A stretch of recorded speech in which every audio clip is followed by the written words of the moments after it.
सभी हनुमान भक्तों को मेरा राम राम। दोस्तों, आज मैं आपके लिए फिर से एक सच्ची अनुभूति लेकर आई हूँ, एक सच्ची घटना लेकर आई हूँ।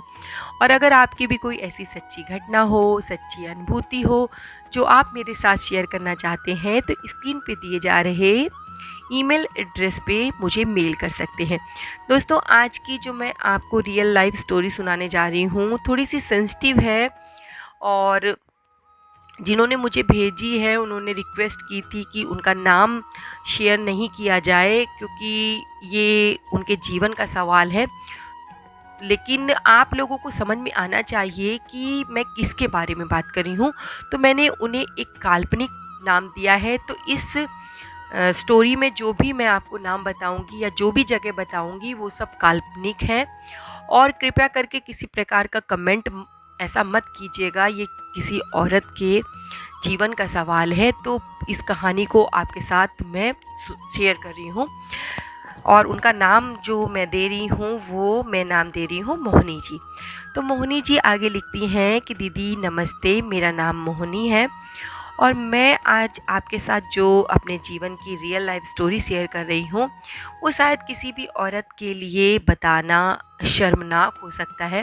जो मेरे जीवन में घटा, मैं आपके साथ शेयर करने का मन तब बना पाई जब मुझे लगा कि नहीं, ऐसा शायद और भी लड़कियों के साथ हो रहा होगा, तो इससे उन्हें कुछ प्रेरणा प्राप्त होगी। और मैं चाहती थी कि मेरी ये स्टोरी लोगों तक पहुँचे, लेकिन एक औरत ही औरत को समझ सकती है, इसीलिए मैंने डर कर आपको ये स्टोरी भेजी है। अगर आपको सही लगे और मेरी बात सच्ची लगे तो इस पर वीडियो ज़रूर बना दीजिएगा। मैं मोहिनी जी को धन्यवाद देती हूँ कि उन्होंने मुझे इस लायक समझा कि मैं उनकी स्टोरी लोगों तक शेयर कर सकूँ। इसलिए मैं प्लीज़ आप लोगों से फिर से रिक्वेस्ट कर रही हूँ कि किसी प्रकार का गलत कमेंट मत कीजिएगा।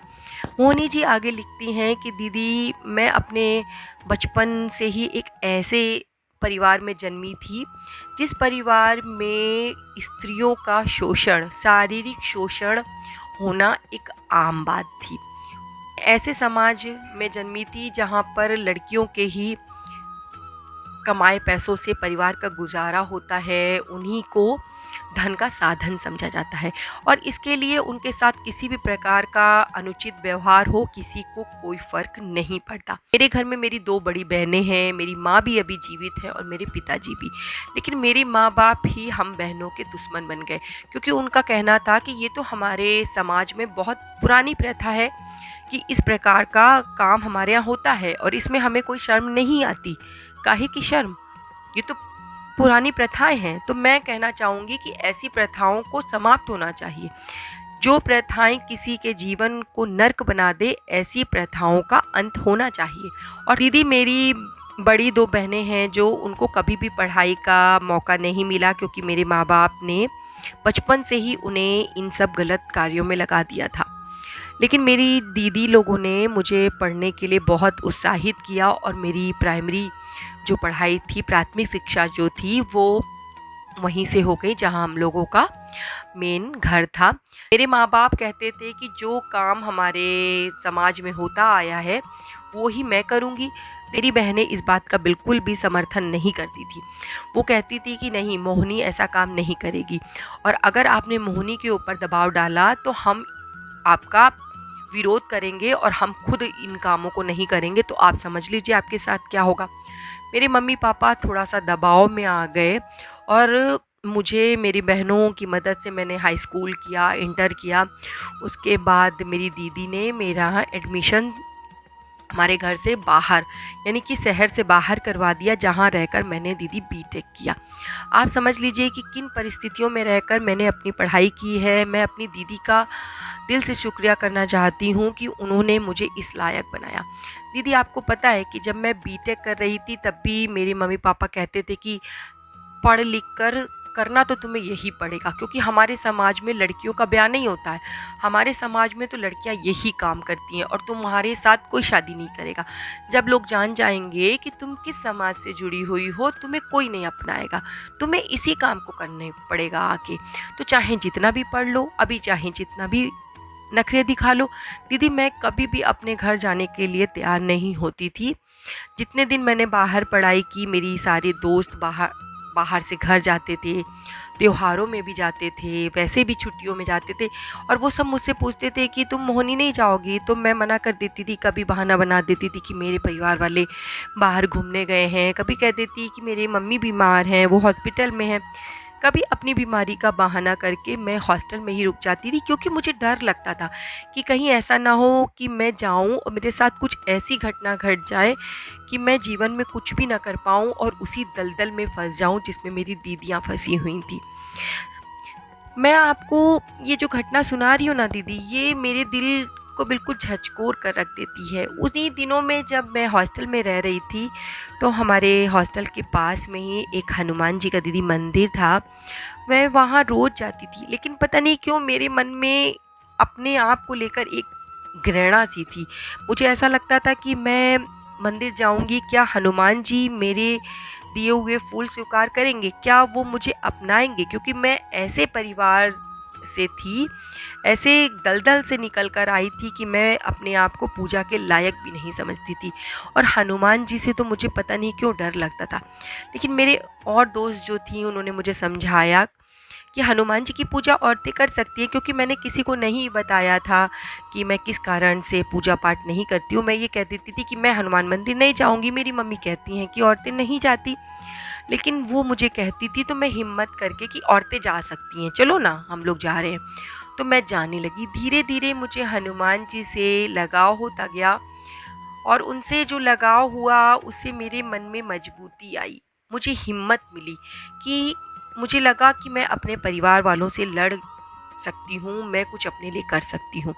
लेकिन मेरे पापा मम्मी कहते थे कि तुम्हें कोई नहीं अपनाएगा, तुम्हें आकर यही कार्य करना पड़ता था। ये सोच के मुझे डर लगता था। मैंने हनुमान जी से प्रार्थना की कि बाबा आप कुछ भी करो, लेकिन मुझे उस घर में नहीं जाना है। आप किसी के साथ भी मेरी शादी करवा दो, कैसा भी होगा, अगर वो अपाहिज भी होगा, मुझे दिल से अपनाएगा, मुझे चलेगा, लेकिन आप मुझे उस दलदल में दोबारा मत भेजो। मेरी दीदी प्रार्थना हनुमान जी ने स्वीकार की। मुझ जैसी लड़की की प्रार्थना हनुमान जी ने स्वीकार की, जिसके परिवार में इस तरीके का कार्य होता है। तो मेरी श्रद्धा हनुमान जी पर इसीलिए बहुत ज़्यादा है। दीदी वहीं पर मुझे एक लड़के से प्रेम हो गया। मैंने उन्हें अपनी सारी बातें बताई, जिस कॉलेज में मैं पढ़ती थी, मैंने उनसे सारी बातें बता दी। मुझे भी उनके साथ प्रेम हो गया था, मुझे लगता था कि ये मेरा जीवन संवार देंगे, लेकिन मम्मी पापा की कही बात मैं भूल नहीं पा रही थी। इसलिए मैंने अपने होने वाले हस्बैंड से सारी बातें बता दी कि मैं ऐसे ऐसे परिवार से हूँ, मेरी बहनें क्या करती हैं, मेरी माँ क्या करती हैं। हम लोग उच्च परिवार से हैं, हाई सोसाइटी से थे, लेकिन हम जो कार्य करते थे वो हाई सोसाइटी वाले नहीं थे। मैंने ये सब बातें अपने हस्बैंड से शेयर कर दी, उन्हें बता दिया, होने वाले हस्बैंड से। लेकिन उनका दिल इतना बड़ा था कि उन्होंने मुझे अपना लिया। उन्होंने कहा कि मोहिनी मैं इन सब बातों को नहीं मानता हूँ, मैं जानता हूँ कि आप जो कर रही थी वो आपकी मजबूरी थी, और आप इस कार्यों को नहीं कर रही हो ना, आप बाहर हो। मैं आपकी बहनों के लिए भी गलत नहीं सोचता हूँ, वो उनकी मजबूरी थी।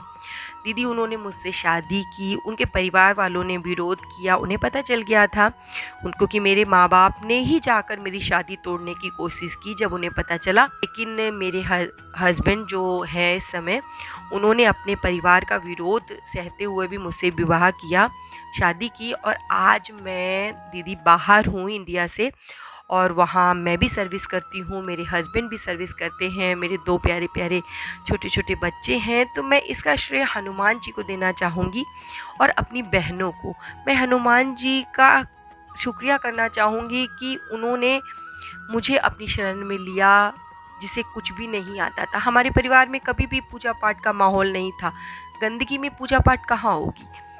तो मैं अपने बाबा का तहे दिल से शुक्रिया करना चाहती हूँ, और मैं चाहती हूँ दीदी कि आप एक मैसेज लोगों तक पहुँचाएं, ताकि जो माँ बाप इस तरीके का कार्य करते हैं वो बंद कर दें और अपनी बेटियों को शिक्षा दिलाएं।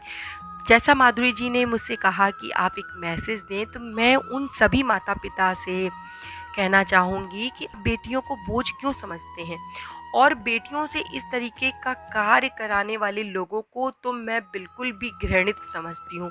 भई आपको अगर बेटियों का ही खाने की आदत है तो उन्हें इन कार्यों में मत लगाइए, उन्हें अच्छी शिक्षा दिलवाइए। आज बेटियां किस स्थान पर नहीं है, आज देश का सर्वोच्च पद जो है वो एक महिला संभाल रही है।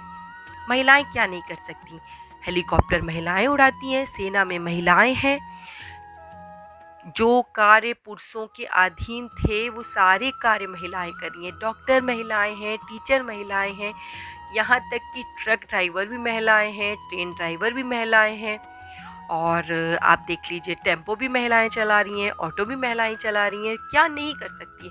तो आप अपनी बेटियों को अच्छी शिक्षा दीजिए, वो भी आपका भरण पोषण करेंगे। अगर आपके समाज में इस प्रकार की प्रथा है कि आप बेटियों का ही कमाकर लाया हुआ खाते हैं, लेकिन इस प्रकार के कार्यों में उन्हें न डालिए, क्योंकि इससे क्या होता है ना कि वो बार बार उस कष्ट को सहती हैं जो एक बार मरने पे होता है, वो लड़की बार बार सहती है। तो आपको ये सच्ची स्टोरी कैसी लगी? ये स्टोरी जब मैंने पढ़ी अपने ईमेल पे, तो मुझे पता नहीं क्यों ऐसा लगा कि मेरा पूरा शरीर कांपने लगा, क्योंकि मुझे लगता था कि शायद इस तरीके की प्रथाएं बहुत पहले हुआ करती थी, लेकिन नहीं, आज भी समाज में इस तरीके की प्रथाएं हैं जो औरत को औरत नहीं समझती।